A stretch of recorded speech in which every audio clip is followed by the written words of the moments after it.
Okay, so if I'm not mistaken, this question was also on the BC official released AP exam. I actually already solved it in the other plays for BC, but I'll go and solve it again. Um, so we have the line y equals 5 is a horizontal asymptote to the graph of which of the following functions.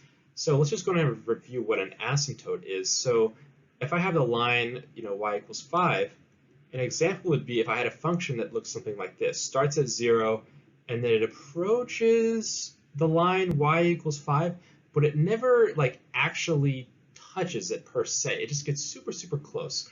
So anytime we have like that kind of super, super close situation, I basically just want to figure out what is the limit as x approaches infinity. What is that y value going to equal? And in this case, it should equal 5, right? Because if it's by definition the asymptote, if it's at y equals 5 and I get infinite and I make x infinitely large, then I should just get closer and closer and closer to that value. Okay, so what I need to do then is I just need to take the limit of each of these and see if it equals 5 whenever x approaches infinity. So let's just go through some easy ones here.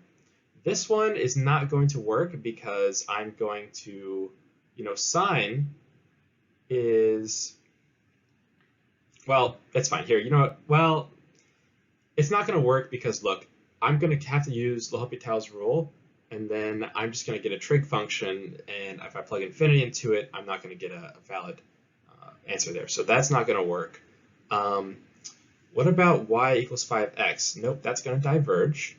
This is going to go to 0. And then let's see.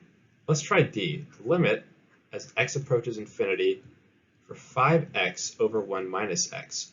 Okay, well, in this case, all I have to do here is just kind of take that ratio of the of my x terms here. So I'm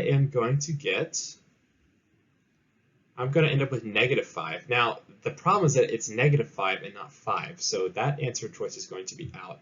So it leaves us with the last answer, but let's go ahead and check. So the limit as x approaches infinity for 20x squared minus x over 1 plus 4x squared. And then again, I can just take that ratio of my highest degree x term. So I'm going to have 20 divided by 4, which is in fact 5. So therefore, E is the correct answer. All right, guys. Whoops. If you have any questions, feel free to comment below, and I'll see you in the next video.